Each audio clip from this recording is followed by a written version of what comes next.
एक चोर था, डकैत, बहुत उत्तम श्रेणी का डकैत था, कुख्यात। बाद में वो प्रसिद्ध भक्त हुआ। भक्तमाल में नाभाजी ने उनका नाम बड़े आदर से लिया।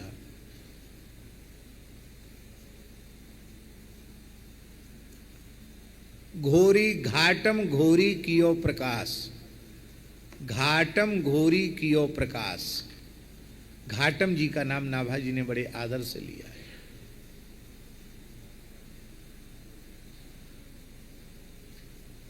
भक्त घाटम दास मीणा, मीणा जाति में उनका जन्म था। मीणा होते हैं राजस्थान में, और उनके कुल खानदान का पैतृक काम था चोरी डकैती। उनके पिताजी ने अपने पुत्रों को बुलाकर समझा दिया कि देखो, हम लोगों का और कोई रोजी रोटी का साधन नहीं है, चोरी डकैती ही साधन है।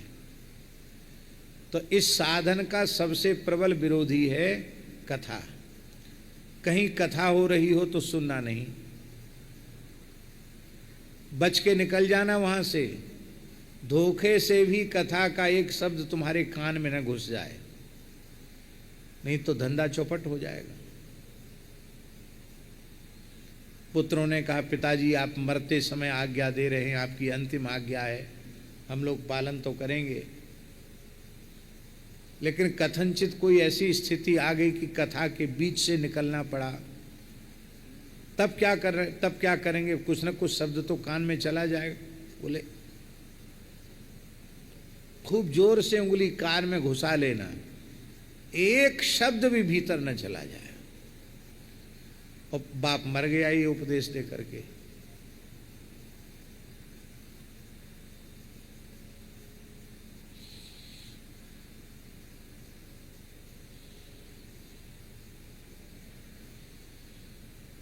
अब इधर क्या हुआ?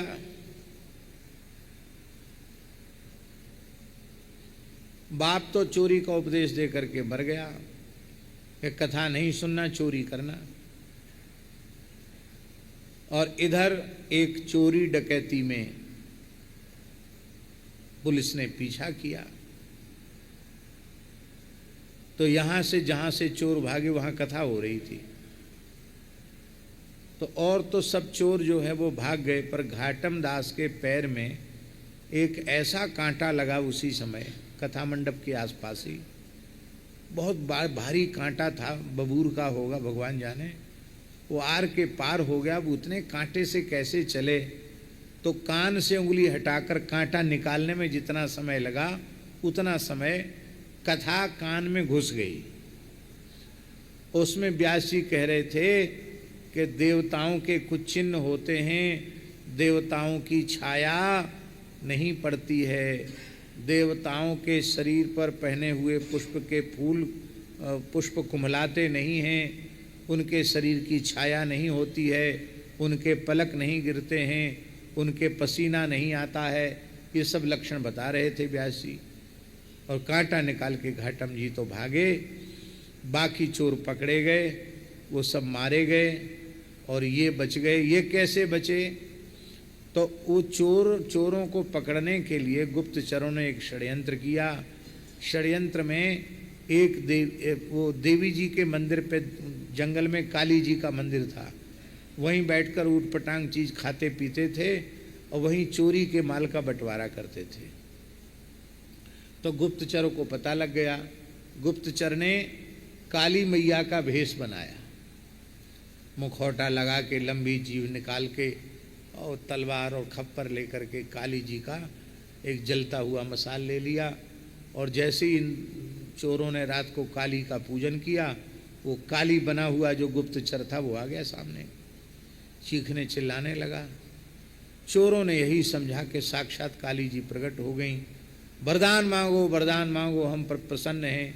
पर घाटम जी विचार करने लगे कि वो पंडित जी कथा में बोल रहे थे कि देवताओं की छाया नहीं होती है, इसकी तो छाया पड़ रही है।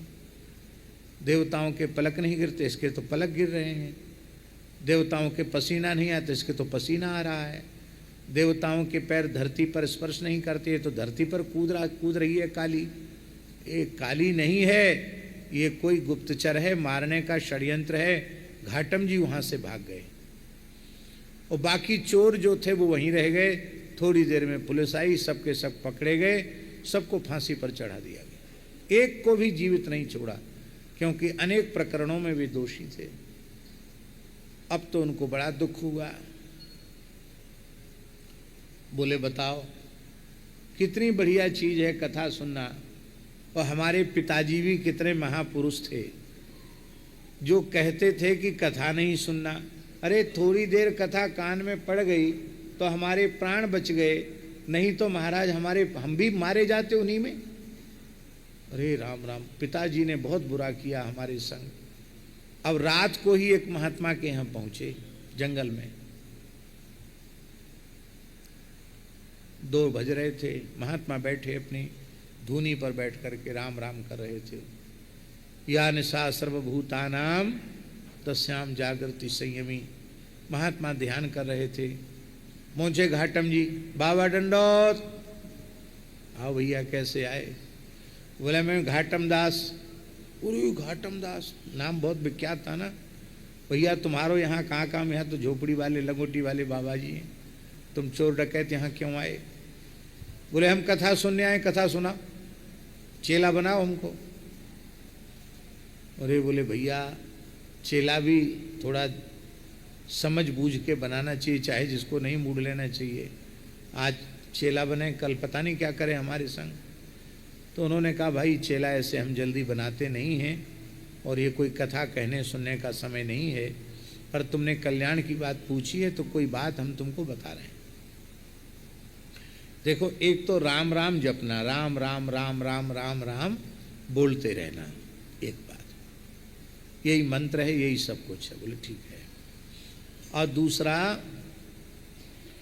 जहाँ कहीं कथा हो रही हो या भगवान के मंदिर में आरती हो रही हो, तो वहाँ थोड़ी देर जाकर जरूर खड़े हो जाना, वहाँ बैठना, कथा में बैठना, आरती में खड़े होकर दर्शन करना। इतना तो करोगे? बोले महाराज चोरी नहीं छोड़ सकते, और सब करेंगे। चोरी हमारी रोजी रोटी है, बस चोरी छोड़ने की आज्ञा मत देना, और सब दे दो, सब करेंगे हम। राम राम भी करेंगे, कहीं कथा हो रही वहाँ बैठ के थोड़ी देर कथा भी सुनेंगे, आरती हो रही होगी तो आरती का दर्शन भी करेंगे। और देखो, किसी भी परिस्थिति में झूठ नहीं बोलना, सत्य बोलना। हाँ बिल्कुल महाराज सत्य बोलेंगे। वैसे तो चोर झूठ ही बोलते हैं, लेकिन ठीक है हम चोरी भी करेंगे और सत्य भी बोलेंगे, झूठ नहीं बोलेंगे। जो हो सो, फांसी पे चढ़ जाए भले, झूठ नहीं बोलेंगे। आपको वचन दे दिया। बोले बस इतने ही नियमों का पालन करो, राम नाम का जप करो, कथा जहाँ हो रही है थोड़ी देर बैठ के कथा सुनो, आरती का दर्शन करो, और कभी झूठ मत बोलो, राम नाम का जप करो, यही नियम दिए। कोई साधु संत पढ़े तो उनका सम्मान करो। हाँ ठीक। अब घाटम दास चोरी भी करते, अपना सब काम करते, और साधन भी करते। एक बार घाटम दास, उन्होंने सेनापति का वेश बनाया, और अलवर स्टेट में, अलवर जो राजा, अलवर महाराज के महल में आधी रात के समय सेनापति के वेश में घोड़े पर चढ़कर आए। पड़क पड़ाक पड़ाक पड़ाक घोड़ा पर चढ़कर के आए। जैसे ही आए तो किले के द्वारपाल ने पूछा कौन? तो महात्मा की बात याद आ गई घाटम दास जी को। बोले चोर। चोर थोड़ी सिपाही के सामने अपने को चोर कहता है। कहा चोर। तो वो जो चौकीदार था वो डर गया बेचारा। बोले सेनापति जी को हमने इतनी कड़ाई से पूछ दिया कौन? वो थोड़ी कहेंगे तेरी आंख फूट गई है जो सेनापति को चोर कह रहा है। बोले हजूर हम पहचान नहीं पाए आपको, आप तो सेनापति जी हैं, आपको भला कौन रोक सकता है, हम तो बहुत छोटे कर्मचारी हैं, पधारो भीतर। तो चौकीदार ने भीतर घुसेड़ दिए, चला गया भीतर। जहाँ कहीं ड्योढ़ी पे कोई मिले कौन? बोले चोर। वो यही समझा कि जब वहाँ नहीं रोका सेनापति जी, माफ़ करना सेनापति जी, आगे बढ़िए। और इसी उसमें चले गए भीतर और महाराज के अंतःपुर में, रनिवास में, महल में चले गए, जहाँ राजा रानी पलंग पर सोए थे, वहाँ तक पहुँच गए। रानी ने अपना बहुत बेशकीमती हीरों का हार, सोने का हार उतार करके रखा था बगल में, हार लिया, कुछ स्वर्ण मुद्रा, जो कुछ भी आभूषण उनके हाथ लग गए, लिए। अब वो जिस घोड़े पर बैठ के गए थे वो घोड़ा तो थक गया था, अब दूसरे घोड़े पर चढ़ के भागना था। तो राजा का जो शाही घोड़ा था उसी घोड़े पर बैठ करके और वो भागे। इधर जैसे ही राजा साहब उठे, रानी महारानी उठी, देखा तो हार गायब, बहुत बेशकीमती हार। भीतर से हार कैसे गायब हो गया? कर्मचारियों को सब पूछा गया, तुम लोगों के पहरे पर रहते हुए चोरी कैसे हुई? बोले महाराज हम लोग तो पूरी रात पहरे पर थे और तो कोई नहीं आए, सेनापति जी आए थे केवल। हमने सोचा कोई आवश्यक मीटिंग होगी आपके साथ, इसलिए आपने बुलाया होगा उनको, इसलिए रात में आए हैं। सेनापति को बुलाया, क्यों भाई तुम आए थे रात को? बोले सरकार हम कहाँ आए, ना आपने बुलाया ना हम आए। अरे तब वही घाटम दास होगा, वही सेनापति का वेश धारण करके चोरी करके ले गया। पकड़ो पकड़ो। अब तो महाराज घुड़सवार चारों ओर दौड़ने लगे और ये घाटम दास ही घोड़े पर दौड़ रहे थे। राजा का शाही घोड़ा था एकदम काला, और वो जहां दौड़ते दौड़ते जहां पहुंचे वहां सवेरे मंगला आरती हो रही थी भगवान की। तो गुरुजी की दूसरी बात याद आ गई कि जहां कहीं आरती हो रही है वहां जरूर खड़े होकर दर्शन करना। तो आरती में वहीं घोड़ा बांध दिया, आरती में खड़े हो गए। पीछे से पुलिस आ गई, पुलिस ने पकड़ लिया। पर ठाकुर जी की माताजी विलक्षण लीला, वो जो राजा का काला घोड़ा था वो एकदम हंस के जैसा सफेद, चंद्रमा के जैसा उज्जवल हो गया। अब घोड़े का कलर ही बदल गया तो कैसे पहचान में आए? बोले घोड़ा तो वही है, आदमी वही है, लेकिन घोड़े का कलर वह नहीं है, घोड़े का वो कलर नहीं है। पकड़ा गया। बोले तुम कौन? बोले घाटम दास। चोरी की है? बोले हाँ चोरी की है। तो घोड़ा? बोले यही राजा का घोड़ा। इसका कलर कैसे बदल गया? बोले हम क्या जाने, भगवान जाने कैसे बदल गया कलर। चलो राजा साहब के सामने, राजा के पास ले गए। राजा को भी आश्चर्य हुआ, घोड़े का घोड़ा वही है? बोले हाँ वही है। कलर कैसे बदला? बोले देख लो, कोई पेंट वेंट तो नहीं कर दिया काले घोड़ा पर, वो तो स्वाभाविक कलर बदल गया था। कैसे बदल गया? तब घाटम दास जी ने कहा कि देखो मैं झूठ नहीं बोलता, एक संत की आज्ञा है कि किसी भी परिस्थिति में झूठ मत बोलना, तो मैं झूठ नहीं बोलता हूं। सच्ची सच्ची बात जो थी आदि से अंत तक बता दी। राजा भक्त था, राजा समझ गया कि राम नाम का जप करता है, आरती में खड़ा था, भगवान ने ही इसके प्राण बचाए हैं, तो भगवान जिसके प्राणों की रक्षा करें भला उसे कौन मार सकता है। राजा ने घाटम दास जी को प्रणाम किया। बोले आप तो महान संत हैं, भक्त हैं, आपको चोरी करना शोभा नहीं देता, आप चोरी क्यों करते हैं? आप इतने उच्च कोटि के भक्त हैं, आपके प्राण बचाने के लिए भगवान ने, राम जी ने घोड़े का कलर बदल दिया, आप चोरी क्यों करते हैं? बोले महाराज कोई रोजी रोटी का साधन नहीं है, हमारा यही पैतृक काम है। बोले तो ठीक है, तुमको जमींदारी दी जाती है और खूब साधु सेवा करो और प्रेम से, अब चोरी मत करना। बोले नहीं करेंगे चोरी, छोड़ दिया चोरी। और वो घोड़ा भी उनको ही दे दिया, इस घोड़े पर चढ़कर आया जाया करो। अब तो जमींदार हो गए घाटम दास जी, और अब घाटम दास जी अनन्य निष्ठा से भजन में लग गए। संत मलुक दास जी ने जो भक्त नामावली लिखी है उसमें उन्होंने घाटम दास जी का नाम लिया है। घ्यू को घाटव मैना उन्होंने लिखा है। सारे भारतवर्ष में प्रसिद्धि थी कि जितना संतों को घी घाटम दास जी खिलाते हैं उतना घी संतों को खिलाने वाला और कोई दूसरा नहीं है। ऐसी प्रसिद्धि थी घाटम दास जी के बारे में। घी को घाट, अभी हम तुरंत प्रमाण आपको देते हैं, प्रस्तुत करते हैं। जय जय श्री सीताराम।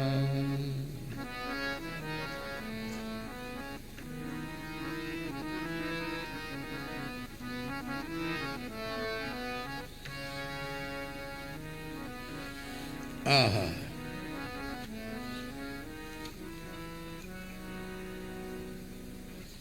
श्री राम जय जय राम,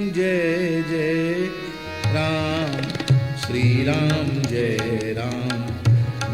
जय राम, श्री राम जय जय राम, श्री राम जय जय राम। गाएंगे दोहराएंगे तो समय ज्यादा लग जाएगा, इसलिए जल्दी जल्दी मूल सुना देते हैं।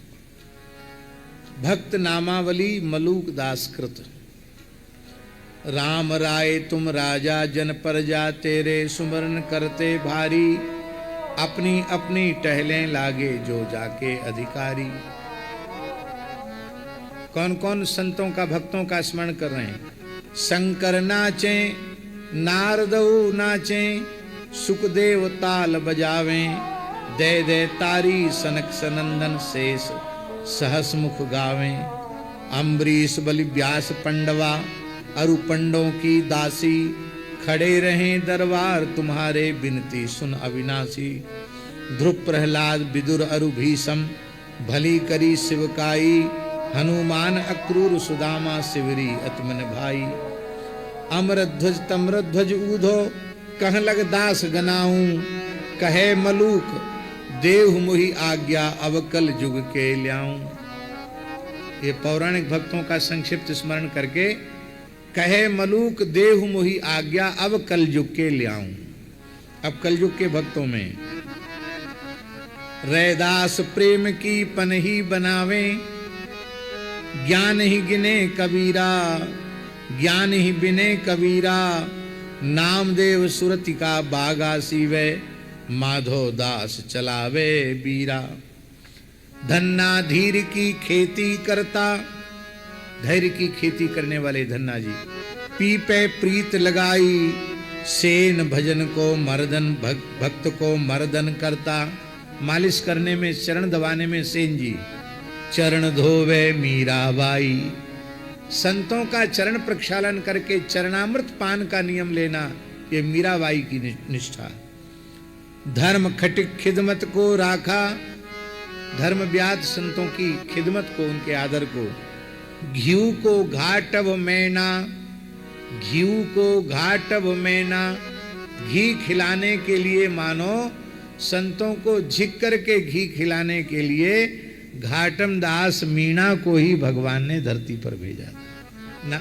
मुलुकदास जी कहते, घीऊ को घाटव मैना, तत्व कथन को नानक राखा, सदा करें सुख चैना। तत्व ज्ञान के उपदेश के लिए नानक जी को धरती पर भेजा। सूरदास परमानंद स्वामी, इननी का मत ठाना, महामधुर पद नित सुनावे, मत मत वेद पुराना। श्री रामानंद त्रिलोचन जयदेव, ये कछु बहुत कहाते, जिभ्या स्वाद तजे तुम कारण, गिरे परे फल खाते। दादू पवन चतुर्भुज कालू, अनभय काजे लागे, गगन मंडल में सरबस पाया, भर्म कर्म ते भागे। परमदास रामदास बनिया, नैना दास मुरारी, नैना दास जी मुरारी, देव मुरारी जी महाराज। कामादास और दरियानंद आए शरण तुम्हारी, जनवाजी दारा का वाका, कूबा जाति कुम्हारा। मकरंद केवल कान्हा सदना, एक थे एक प्यारा। देवल केवल परसा शोभु, मुनिंद्र का जगी ज्ञानी। नरसी नापा मिर्जा साले, बोलत अमृत बानी। तुलसीदास अजामिल गन का बील, मंगल गोपाल। जड़ भरत अरु जनक विदेही, धुरी तनहि विसारा। गोरख, गोरखनाथ जी का नाम भी ले लिया। भक्त नामावली में गोरखनाथ जी का नाम मलुकदास जी ने लिया है। गोरख दत्त वशिष्ठ रामानुज आदिक जे आचार्य, चरण कमल हृदय में राखें कृत सकल ही कारज। कहत मलुक निरंजन देवा, मोहि अपना कर लीजे, इनके संग कमाऊं रैन दिन भगत मजूरी दीजे। तो उन्होंने भक्त नामावली में घाटम दास जी का स्मरण किया। महाराज जी घाटम दास जी ऐसे थे, घाटम दास जी के पद हमें याद नहीं है, पर राजस्थानी भाषा में घाटम दास जी के बड़े प्यारे प्यारे पद हैं।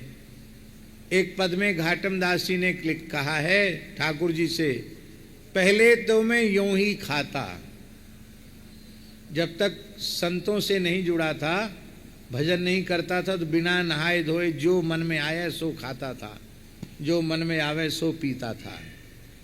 पहले तो मैं यूं ही खाता, अब नहावा धोवा खाऊं छूं, अब स्नान ध्यान करके तिलक स्वरूप करके तब कुछ भगवत प्रसाद लेता हूं। और गल में माला, माथा तिलक लगावा छूं, मुख में नाम गले में तुलसी और माथा तिलक लगावा छूं। मुख में नाम है, गले में तुलसी की माला है, मस्तक पर तिलक है, और अंत में कहते हैं घाटम दास जात का मैणा, तारेगा के नाई।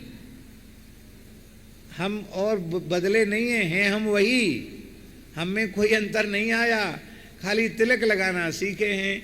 जैसे तैसे भूले भटके राम राम कर लेते हैं, गले में तुलसी बांधते हैं।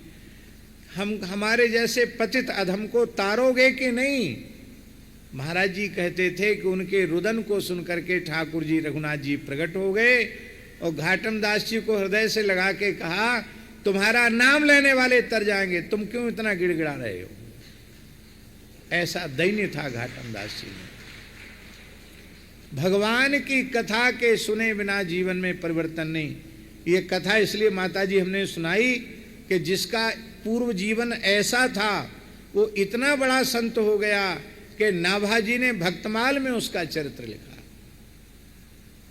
जीवन में परिवर्तन बिना कथा सुने नहीं आता है। इसलिए जो कथा नहीं सुनता, सत्संग नहीं करता, धरती का सबसे बड़ा पापी वही है।